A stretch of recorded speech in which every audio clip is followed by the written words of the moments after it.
Hello tout le monde. Bon, on va commencer. Là, j'accueille deux Nicolas. Nicolas Galitad, qui bosse chez l'EDR et qui est créateur de contenu hors pair. Et Nicolas Passetti, donc CEO d'une agence de com RH, E-Team. Donc, je vous laisse vous présenter rapidement, tous les deux, en une phrase. Nicolas Galita, l'école de recrutement. Je suis formateur depuis 8 ans. Notre job, comme le nom l'indique, c'est de former les recruteurs et les recruteuses, qui vient à la base d'une motivation totalement humble, qui est pas de on a le savoir. C'est que nous, quand on était recruteurs recruteuses, on n'avait pas de formation. On avait fait formation RH où il n'y avait pas un cours de recrutement. Du coup, on essaye de partager, de donner au recrutement une école. Et vous avez donné au recrutement une école, c'est cool. On essaye en tout cas. Et moi, je suis Nicolas Passetti, je suis le barbu. Je gère une agence de com RH qui s'appelle E-Team. Ça fait une dizaine d'années maintenant, ça fait une quinzaine d'années que je travaille dans le monde des RH. Et on essaye d'accompagner les RH et les recruteurs vers tout ce qui est nouvelles méthodologies de recrutement et tout ce qui est nouvelles méthodologies de communication. Pour travailler la marque employeur, mais aussi l'expérience candidat et tout l'aspect en fait autour de la communication RH.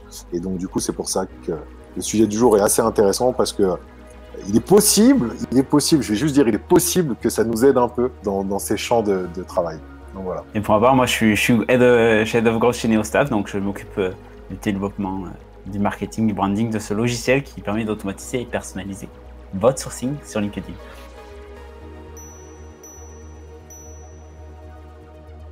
Tout d'abord, qu'est-ce que l'IA et ChatGPT? Il faut commencer pour l'instant, déjà il faut définir l'IA et la différencier de l'algorithme. L'IA va apprendre des informations qu'on lui donne, alors que l'algorithme va être tout simplement là pour régurgiter une donnée qu'on lui a donnée de base, sans forcément apprendre au fur et à mesure des inputs et des outputs. Non, moi je vais juste rajouter un petit mot avant de laisser parler Nico. C'est vraiment le principe de l'IA. L'IA, c'est un outil qui doit analyser. Et qui ne doit pas simplement régurgiter, qui doit vraiment analyser les données et qui doit être capable d'analyser des données dans le désordre pour pouvoir répondre à certaines questions, à certaines demandes.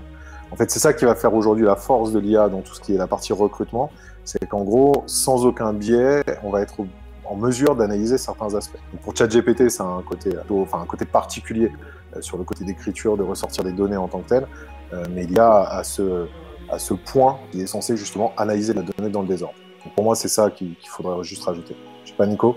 Ouais, un point moi qui a été une révélation pour moi, que j'ai vu dans plein de vidéos, mais notamment une vidéo de Monsieur Phi, qui est un youtubeur, qui a fait une vidéo qui a été beaucoup vue là-dessus, qui explique comment fonctionne le modèle, et ça fonctionne pas du tout comme on a l'impression que ça fonctionne. En fait, le modèle de base, c'est le même modèle que, alors en très caricature, hein, mais quand tu es sur ton téléphone et que tu écris un mot, ton téléphone te propose 3 autres mots, et le mot du milieu, c'est le mot le plus probable. Il essaye de deviner ce que tu vas écrire. ChatGPT, c'est ça, mais en fois 1 milliard. Donc en fait, tu prends un bloc de phrases et il essaye de prédire la suite du texte. Alors ça, c'est le moteur de base. C'est pas ChatGPT, c'est le moteur sur lequel ChatGPT fonctionne et du coup rajoute une fonction conversationnelle. Mais à la base, c'est ça. Ce qui fait qu'il faut faire attention parce que du coup, ChatGPT peut délirer. Parfois, tu lui dis un truc. J'ai encore rentré un truc hier je lui demandais des infos sur la consommation d'alcool en France. Et il m'a inventé une citation. Tu cherches la personne, elle n'existe pas, la citation n'existe pas, elle est crédible, mais il l'invente. Donc faire attention parce que ChatGPT du coup invente du texte. C'est sa nature même à la base, c'est comme ça qu'il a été conçu, donc c'est pas très intelligent, c'est très crédible. Tu vois, Monsieur Phi l'a appelé le bullshitter ultime, c'est un peu ça. Il peut créer du texte crédible, peu importe soit vrai ou pas. Donc faire attention quand tu produis un truc avec, faut vérifier. Super, merci beaucoup pour cette mise en garde et ces définitions. Et je pense qu'on peut directement passer à la pratique.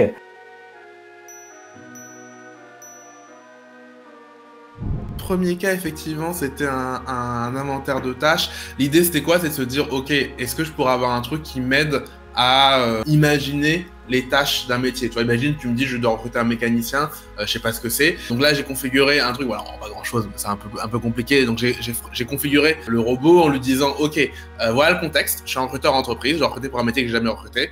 Je lui dis, fais silencieusement ce qui suit, donc ça veut dire, va dans la base Honnête. Et c'est là, pour le coup, où ChatGPT va me servir, c'est qu'il y a une base de métier qui s'appelle Honnête, O-N-E-T aux États-Unis, qui est très bien faite. Là où nous, nos bases de métier, sont un peu moins bien faites. Je vais citer personne, mais il y a plein d'organismes qui font des bases de métiers, mais moins bien faites qu'Honnête. Donc là, il va chercher le métier dans Honnête, la base américaine, il traduit, et ensuite, je passe au slide suivant, il va m'afficher, je vais demander, je vais taper le job qui parle à tout le monde ici, qui est chargé de recherche, c'est-à-dire sourceur, et il va me lister les tâches. Donc il va me dire, voilà, déterminer les besoins de l'entreprise, rechercher des candidats potentiels, communiquer le candidat pour planifier l'entretien, bref, je ne fais pas la liste des 20. Et après, une fois que tu as les 20, je lui dis, continue à proposer des choses. Alors pourquoi je fais ça et pourquoi je ne demande pas directement je vais demander 20 tâches, j'aurais pu lui demander 40 tâches. Le problème, c'est que ChatGPT, il est limité en nombre de mots. Donc, en fait, si je lui demande 40 tâches, il va juste s'arrêter au milieu et ça va être très contraignant. Voilà, donc tu lui demandes des tâches supplémentaires et il continue à brainstormer. Alors, il dit pas des trucs qui sont vrais, hein. Tu vois, typiquement, quand il me dit, je sais pas, évaluer les programmes de recrutement pour évaluer leur efficacité et en faire des recommandations d'amélioration, je sais pas, c'est le job d'un sourceur. Mais forcément, plus je vais lui demander des tâches et plus les tâches vont être éloignées, ça me permet d'avoir un premier brainstorming de tâches. Ilias dit, elle n'est pas encore mature, c'est pour ça qu'elle a vendu du texte. Non, c'est vraiment faut comprendre que c'est vraiment son job. Le moteur GPT, son job, c'est un modèle de langage, donc son job est de prédire du texte. C'est pas un bug, c'est la feature. Analyse de poste, c'est la même idée. En gros, je me dis, ok, là, je l'ai configuré pour qu'il me donne un maximum de tâches. Là, je vais le configurer pour lui dire, ok, bah, cette fois-ci, tu vas essayer de... J'ai pas de manager avec moi pour l'instant. Tu vas essayer de me classer les tâches par priorité. Donc, je lui dis, vas-y, prends les tâches, donne-leur un score d'importance, de fréquence, etc., etc. Et après, fais-moi un rapport classé. Donc là, hop, je lui demande ça. Donc, toujours pareil sur le métier de consultant en recrutement. Cette fois-ci, il n'est pas chargé de recherche. Il va me donner, ok, les tâches clés, établir une stratégie efficace, rédiger des annonces d'emploi, sélectionner les candidats les plus adaptés, conduire les entretiens, négocier les offres d'emploi. Là, les tâches sont plus pertinentes parce que j'ai demandé de le clasher par importance. Et à la fin, je lui demande de me donner les inconvénients et les bénéfices du métier pour être déjà prêt si je dois le pitcher à quelqu'un. Il me dit inconvénient d'un compte en recrutement, c'est que le rythme de travail est intense. Bénéfice, alors salaire attractif, ça dépend évidemment des boîtes, etc., etc. Donc, vous voyez, il me fait un report comme ça, un peu plus classé que précédemment. La même idée que précédemment, mais avec un classement. Préparer une trame structurée, l'idée c'est de, comme son nom l'indique, alors là plus du tout dans la même idée, un peu la même idée que tout à l'heure, mais on change un peu d'idée. On va se dire comment je peux avoir de l'aide pour préparer mes trames d'entretien. Je vais lui dire, là pour le coup, une consigne plus simple. Là où tout à l'heure j'ai fait des consignes très complexes, où je lui disais voilà le contexte, voilà la tâche à faire, etc. Là en vrai, il produit assez facilement quelque chose de qualitatif. En fait, le problème de ChatGPT, c'est que plus je vais donner de l'info, plus il fait une bonne sortie. Or, parfois, il est déjà bien entraîné. Vu qu'il a été entraîné sur des textes, sur des connaissances précédentes, sur l'entretien, il est assez bien entraîné parce qu'on revient structuré. Enfin, c'est vraiment un truc où il y a du champ de recherche. Donc, c'est facile de lui faire donner des trucs. Alors que si je demande d'écrire une annonce, un message d'emploi, un message d'approche, je vais faire un truc beaucoup plus grand parce qu'il n'est pas bien entraîné. Il y a comme question, ce classement est toujours réalisé au regard de la base de données Honnête? Non, je fais un classement. En gros, je vais demander de me classer par fréquence de la tâche, par difficulté de la tâche et par conséquence négative de la tâche. Là, pour le coup, c'est lui qui projette. Comment je fais pour obtenir la mise en forme de restitution tableau? Je dis fais un tableau. Je dis fais un tableau et c'est marrant de poser la question parce que moi, pendant longtemps... non, je dis juste fais un tableau. Je dis fais un tableau avec, le critère, le numéro de la question et la question. Et si ça marche pas, moi ça marchait pas pendant un mois et ça me frustrait. Tout le monde faire des tableaux, moi j'y arrivais pas. J'ai rajouté comme phrase, je sais que tu sais faire un tableau. Et maintenant, il le fait. Avant, il refusait, il dit, ah, désolé, je sais pas faire le tableau. Maintenant, vous verrez dans le slide, j'ai rajouté la phrase, je sais pertinemment que tu sais faire un tableau. Point. Et en fait, depuis que je rajoute ça, maintenant, il fait les tableaux. Donc, j'étais sur la trame de questions et je lui disais, voilà, est-ce que tu peux me proposer juste 5 critères d'évaluation pour ce métier? Alors ça, je l'ai écrit à la suite du truc de tout à l'heure. Donc, il m'avait donné les tâches clés du métier et je lui ai dit, vas-y, donne-moi 5 critères dans ce métier. Il me choisit 5 critères et ensuite, hop, je lui dis de me proposer 2 questions par critère qu'on va voir sur le slide juste après. Et je lui demande de me proposer des questions comportementales. C'est-à-dire des questions qui portent sur une expérience passée de quelqu'un. Après, juste pour répondre vite fait, Nico, juste pour répondre vite fait à Ramia qui a posé des questions.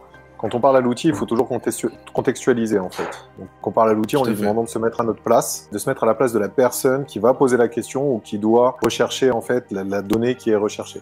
Donc en l'occurrence, vous allez voir quand on va vous renvoyer les données, que ce soit Nico, Louis ou moi, Quand on pose la question, on dit voilà, tu n'es plus ChatGPT, tu es un recruteur, tu es un responsable com, tu es ci ou ça dans telle entreprise. Il faut toujours recontextualiser pour que ChatGPT se mette en fait dans ce contexte et puisse ressortir les données par rapport à ce dont on a besoin et par rapport à la vision en fait de la personne qui est censée récupérer toutes ces données.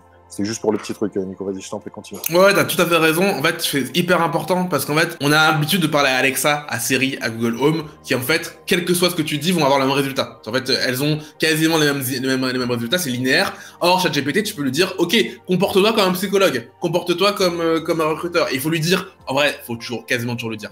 Quand tu donnes une instruction sans mettre le contexte, ça donne toujours un truc assez vague et assez flou. Puisque par définition, il te produit le texte le plus probable. Donc le texte le plus probable, si jamais tu donnes pas de consigne, ça va être le texte le plus moyen possible. Et pour finir, le plan d'audit, là c'est un truc un peu plus marrant, un peu moins opérationnel. Je me suis dit, ça pourrait être marrant de s'auto-analyser et de dire, ok, vas-y, là pour l'instant j'ai un problème dans l'expérience candidat, est-ce que tu pourrais m'aider? Donc je lui dis, voilà, ce que disait Nicolas, effectivement, tu es désormais un membre d'un cabinet de consulting, ton expertise c'est le change management, tes connaissances se portent sur la psychologie, le business, nanana, ton trait de caractère c'est ça, créativité, adaptabilité, et là je lui dis la tâche, utilise une pensée analytique pour faire un audit de l'expérience candidat de mon client. Mon client a un problème, les personnes passent d'entretien se plaignent de mauvaise expérience. Et le résultat, je lui dis, fais-moi un rapport complet analytique. Et après, le format, alors Markdown, c'est le nom d'un format universel qui lui permet de mettre en gras, etc., pour pas avoir un texte tout moche. Et du coup, il me répond, voilà, analyse d'expérience candidat, introduction, étape 1, tu peux passer au slide d'après. Et vraiment un rapport sur, ok, comment je vais m'organiser. Et après, je lui ai dit, ok, vas-y, par rapport à ce que tu m'organises, fais-moi un plan concret sur cette semaine. Et donc là, bam, il me fait un plan de ce qu'il propose cette semaine. Alors comme d'habitude avec ChatGPT, faut pas prendre, faut le voir comme un stagiaire en fait, pas comme ton remplaçant. Donc il te donne une base de travail et puis après tu enchaînes. Et je vais finir avec les deux questions qui sont là. La première, c'est est-ce que c'est out ChatGPT? En fait, faut persister. T'as beaucoup de gens qui y vont. Ouais. Tu rafraîchis ta page 10-15 fois, au bout d'un moment, tu vas finir par rentrer. Ouais, je viens d'y aller, c'était pas out. Hein. C'était pas out. C'est une distribution, mais en fait c'est jamais out parce que là où ils sont malins, c'est qu'ils ont fait un système de file d'attente. Donc en fait, le service est toujours un peu dégradé pour tout le monde. Et donc en fait, tu juste des files d'attente.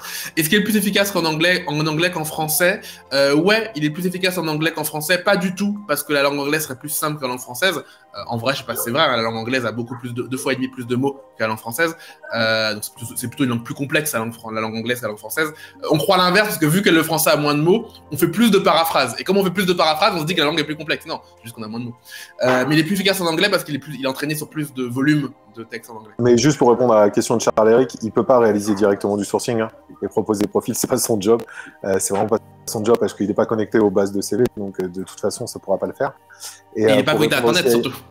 Il n'est pas connecté à Internet. On a oublié de le dire, il n'est pas connecté à Internet. Et ce qui fait aussi une grosse différence aujourd'hui, on le verra par la suite.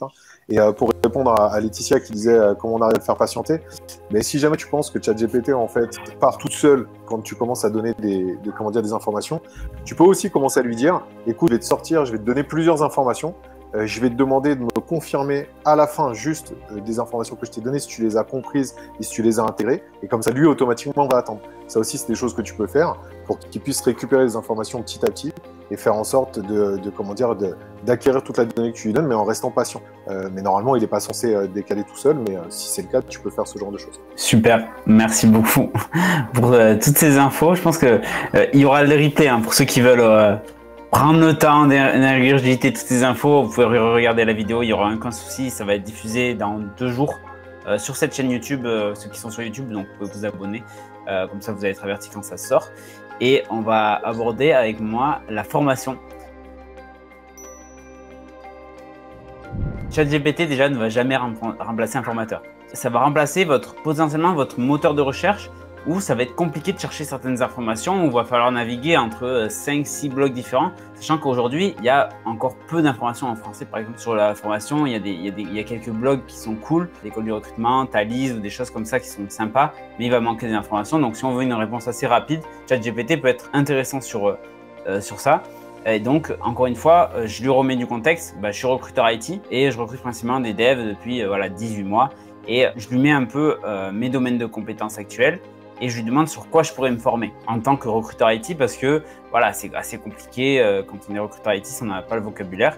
Donc en fait, il me recommande des axes d'amélioration sur ma base que je lui ai fournie. C'est-à-dire que si je lui dis que j'ai des lacunes, je ne connais pas les métiers, je peux lui demander une cartographie des métiers dans l'IT pour moi me former et passer être plus crédible aux yeux des talents.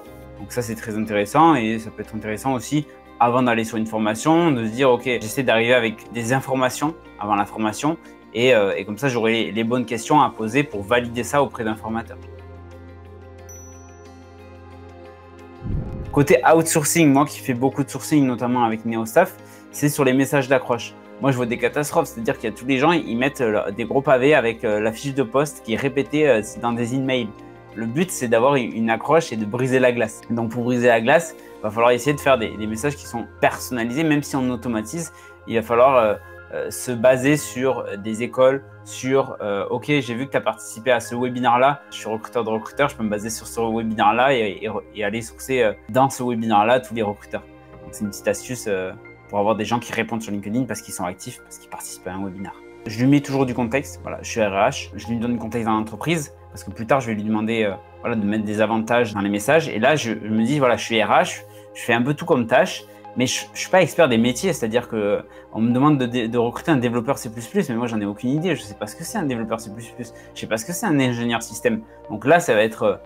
c'est quand on touche à tout, qu'on est RH, c'est assez pratique de dire ok, je veux qu'ils me construisent un tableau et je veux que les postes soient dans les lignes et dans les colonnes, je veux 3 choses. Une recherche booléenne pour trouver les profils, un template de message d'accroche par rapport à ma recherche booléenne, 3e, du coup, les critères du CV que je dois regarder, et dans la 4e, les meilleurs skills pour ces métiers. Donc là, ça m'a fait le tableau avec ce que j'ai demandé. C'est des recherches assez basiques, hein, on peut aller beaucoup plus loin sur les critères. C'est parce que dans l'input, justement, je ne lui ai pas donné... sur la fiche de poste, je lui ai donné 2-3 critères à chaque fois, quelques langages à connaître, parce que par exemple, j'ai que ça comme données, mais si j'ai une fiche de poste bien plus dense, je peux pouvoir avoir des booléennes beaucoup plus longues. Et donc, j'ai des messages en rapport avec ce métier pour aborder les candidats. Donc ça, c'est l'outsourcing, et après, ça s'automatise avec NeoStaff. Souvent, on a des CV qui arrivent et on doit en extraire une donnée. Nous, on les a déjà traités. J'ai pas le temps de faire des paragraphes pour chaque CV. J'ai une dizaine de CV, j'ai des débriefs à faire. Et du coup, je vais juste demander à ChatGPT de me résumer les CV en mettant en avant les chiffres marquants sur le CV. Donc, j'ai juste pris un copier-coller du PDF. Donc, c'est pour ça qu'il y a des mises en forme assez bizarres. Et je lui dis, voilà, tu me reformules ce CV et tu m'en fais un argumentaire pour que je le présente à mon collègue. Et donc là, j'ai pris mon CV par exemple et je fais, voilà, il me fait un argumentaire, il me reprend les chiffres marquants et ça me fait un argumentaire assez cool. Donc ça, c'est une extension Chrome. Donc c'est quelque chose qu'on rajoute à son navigateur et qui permet d'avoir des nouvelles fonctionnalités dans ChatGPT. Et justement, ça nous ajoute une nouvelle interface où on va avoir des suggestions de templates de prompt. Donc le prompt, c'est la donnée qu'on lui donne. Et là, on va juste avoir ajouté un mot-clé et ça va nous sortir des informations. Par exemple, là, je lui ai demandé, crée-moi 30, j'ai utilisé un template qui était à la mode voilà, sur AIPRM pour avoir 30 social media, des posts de réseaux sociaux pour ma cible qui est les experts comptables. Si je veux faire de l'animation de vivier, si je suis recruteur d'experts comptables, je peux créer du contenu pour eux et du coup, je vais avoir des meilleures statistiques pour recruter parce que je fais attention à mon visier. Et donc, j'ai juste rajouté le mot-clé expert comptable, j'ai pas écrit de prompt. Et directement, ça m'a fait lundi, première semaine, tu peux parler de ça. Le mardi, tu peux parler de ça. Le mercredi, tu peux parler de ça. Et déjà, c'est hyper intéressant. Si on n'est pas un créatif, si on n'a pas énormément d'idées, ça peut nous donner des pistes de sujets qui peuvent intéresser des experts comptables pour les aider justement dans leur carrière. Si AIPRM, ça peut t'intéresser, demain, je fais une vidéo sur ma chaîne YouTube perso où je te fais un tutoriel pour utiliser les prompts des autres, mais également créer tes propres templates. Par exemple, moi, je fais des vidéos YouTube. Je dois mettre des tags dans mes vidéos YouTube pour mieux les référencer. Et je le fais automatiquement avec un template AICRM que j'ai moi-même créé.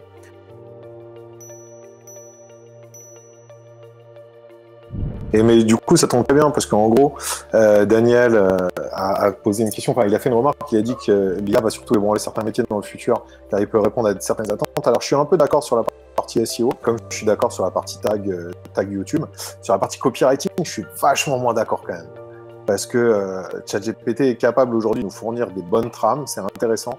Mais copywriting, non. Parce que le copywriting, ok, il y a des données qui sont des données techniques à prendre en compte. Il y a aussi toute la partie personnelle. Et la partie personnelle, elle doit rester. Sinon, ça veut dire qu'on va se retrouver avec des contenus qui vont être les mêmes. Et en plus, qui vont pas avoir une valeur ajoutée assez importante par rapport à la connaissance en fait, du milieu. C'est assez bizarre, mais clairement, ChatGPT a ses limites par rapport à ça. Il y a aussi un effet compliqué à gérer, qui est que quand t'as pas d'expertise sur un truc, les résultats de ChatGPT te paraissent toujours plus impressionnants. Tu vois, genre, je vais demander à ChatGPT, fais-moi un poème, ça me paraît fou. Puis je montre à ma pote qui a un master en poésie, elle me dit, mais c'est nul, c'est un robot, j'espère qu'elle a écrit ça. Et je lui avais pas dit, tu vois.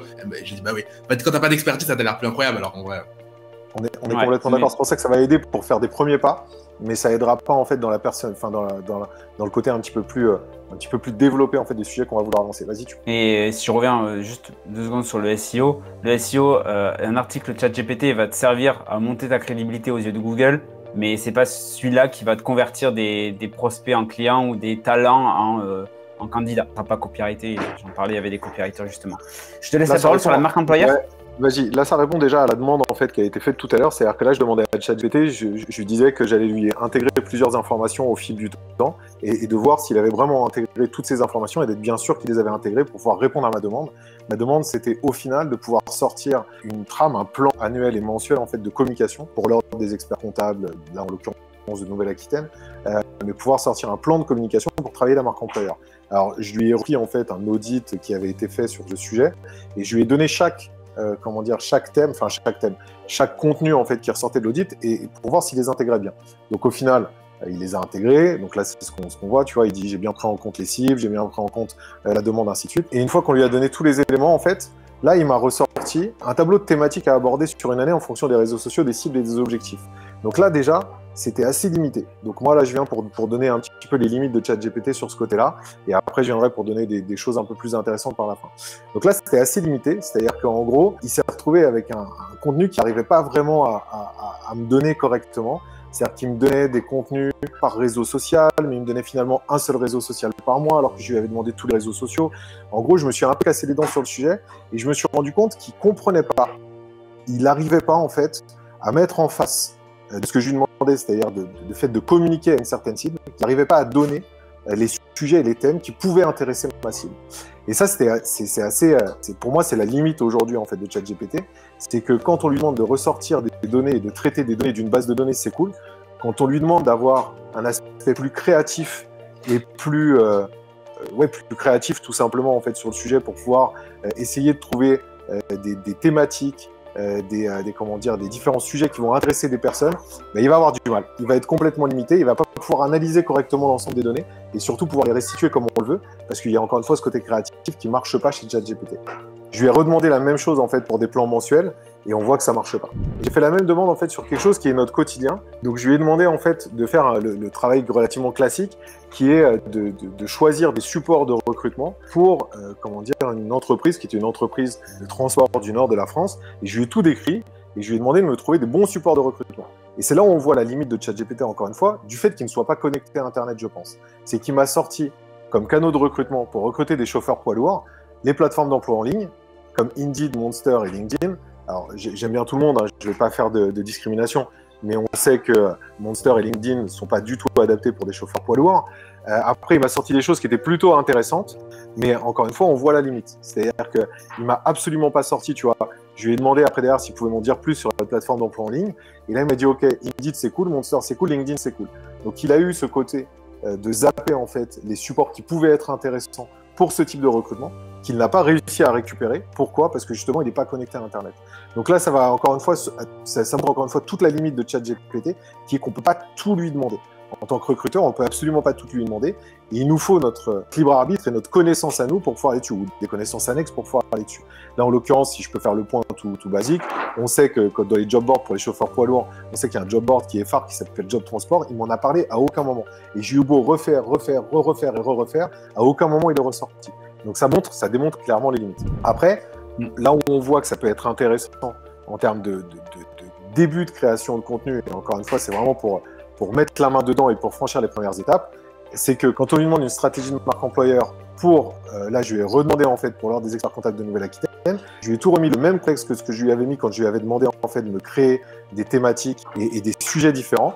Et là, ce qu'il y a d'intéressant en fait, c'est que quand je lui ai demandé simplement une stratégie de marque employeur, il m'a donné, on va dire, des sujets et des idées qui étaient plutôt bonnes pour pouvoir se lancer sur le sujet. Donc il m'a donné des canaux de diffusion qui étaient plutôt intéressants de manière relativement simple, il m'a donné des types de contenus qui étaient plutôt intéressants à mettre en avant, il m'a donné un rythme de publication qui était plutôt intéressant, quelques thèmes à aborder qui étaient plutôt intéressants. En termes de stratégie globale et de base de marque employeur sur ce sujet, il était plutôt pertinent parce qu'il a réussi à récupérer des informations qu'il a pu nous redonner de manière assez bien calibrée, mais sans avoir besoin de créer et de s'adapter en fait à une demande qui soit un peu plus évasive. Donc, c'est-à-dire que quand on doit retravailler la base, là, pour le coup, ça devient intéressant. Donc, pour moi, en fait, c'est tout l'intérêt, c'est que ça permet de franchir des premières étapes. Mais encore une fois, on ne peut absolument pas oublier que là, pour le coup, les personnes sont primordiales pour pouvoir ressortir vraiment l'essence de ce qui devra être fait. Notamment, là, en l'occurrence, on parle de la communication, notamment en termes de communication marque employeur. Et c'est exactement la même chose dans la création de contenu. C'est-à-dire qu'en gros, je lui ai demandé de me créer, toujours pareil, sur le même sujet, liste de contenu pour alimenter une stratégie d'inbound marketing sur un cabinet de recrutement. Donc là, il m'a sorti toute une liste de contenus, c'était intéressant. Ça donne des idées, donc là, pour le coup, c'est plutôt cool. Je lui ai demandé aussi, après, par la suite, de me faire un article sur le deuxième sujet qu'il avait donné, c'est-à-dire les meilleures pratiques pour recruter des talents les plus qualifiés. Là, c'est pareil, il m'a sorti un sujet qui était plutôt cool et je lui ai demandé après de m'en faire un script vidéo pour YouTube. C'était assez sympa. Donc, le contenu en tant que tel était intéressant. Par contre, ça manque réellement de chaleur, ça manque de patte, ça manque de tout ce qui va faire en fait l'intérêt de la communication et de la création de contenu. Et ça reprend exactement ce que tu disais, Nico, tout à l'heure. Et ça peut te créer un poème super joli, mais sans âme en fait, sans âme, sans quelque chose qui va ressortir et qui est nécessaire aujourd'hui. Parce qu'on sait très bien que la création de contenu aujourd'hui, il y a énormément de monde qui en fait. Si jamais tout le monde commence à faire de la création de contenu par ChatGPT, ça va être ultra froid. On n'aura pas notre patte, on n'aura pas l'âme qui est à l'intérieur. Donc ça montre en fait pour moi que ChatGPT est hyper intéressant dans la base, dans ce que ça peut nous donner comme idée, comme sujet, comme premières étapes à franchir. Mais que clairement après, il faut absolument qu'on reprenne la main sur le sujet. Sinon, ça va faire quelque chose de absolument pas d'inutile, mais d'insipide et qui n'aura pas d'intérêt in fine, quoi. En fait, on a hâte de voir un chat GPT, une intelligence artificielle connectée à Internet et ce que ça va pouvoir donner. Il y a eu la conférence, là on est dans l'actualité, la conférence de Google et celle de Microsoft, où Microsoft annonce ChatGPT qui va être intégré à Bing. Et là, on a hâte de voir si, justement, on demandait si c'est possible de citer des sources. On verra bien si l'intelligence artificielle va pouvoir citer des sources, va être plus fiable quand elle va être connectée à Internet. Et on va voir voilà, les premières dérives aussi, je pense. Si l'intelligence artificielle est connectée à Internet, ça va être... je pense qu'il va falloir... c'est pour ça qu'ils ne sortent pas tout de suite, notamment Google, parce qu'il peut y avoir pas mal de problèmes liés à ça. Mais je pense que... de problème de plagiat déjà, parce qu'en vrai, vu que tout ce que tu lui demandes, il le crée avec le texte précédent, en vrai, il y a une grosse problématique de plagiat. Donc on va voir comment ça va être géré, mais...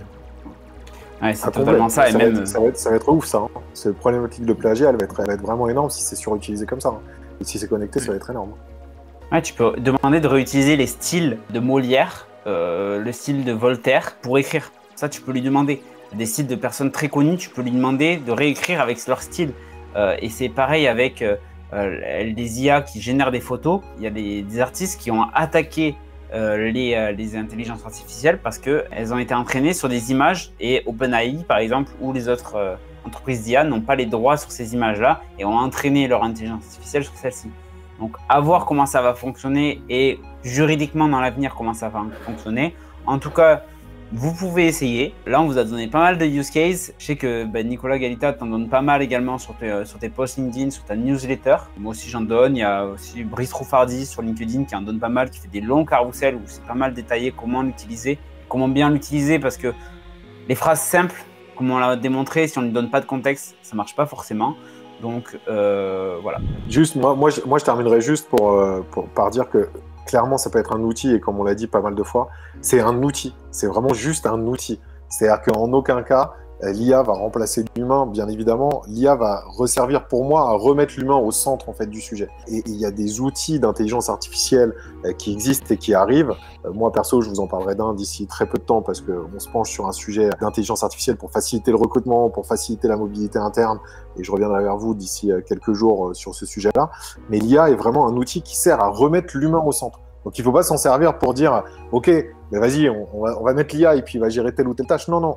L'IA va nous servir en fait à pouvoir faciliter certains sujets et pouvoir sur certains aspects enlever des biais, sur d'autres faciliter la tâche de certaines tâches qui sont un peu chronophages. Mais dans tous les cas, il faut bien prendre conscience que c'est un outil qui va accompagner les RH pour en faire d'eux des meilleurs recruteurs, mais pas pour remplacer les recruteurs. Clairement, c'est vraiment ça. Et il faut bien le prendre comme un outil. Je voulais juste faire cette mention-là. Et en vrai aussi, concentrez-vous sur le présent. Je vois beaucoup de gens se demander, est-ce que dans je sais pas combien de temps il va se passer ci, ça. En vrai, ça vous changerait à votre vie.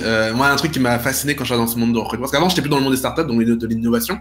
Et dans le monde du recrutement, les gens parlent beaucoup plus de révolution que dans le monde de la révolution. Et ça m'a choqué dès le début. On me disait en 2015, voilà, le big data, je sais pas quoi, là. En fait, c'est un peu une excuse aussi de parler de révolution, de jamais s'améliorer concrètement dans le présent. Donc, si j'ai un message à vous donner, c'est OK, comment concrètement, là, demain, vous pouvez essayer d'utiliser un petit truc et que ça puisse vous aider dans le présent. Et j'ai payé 3, 4, 5, 6, 10, 11, Skynet, on verra.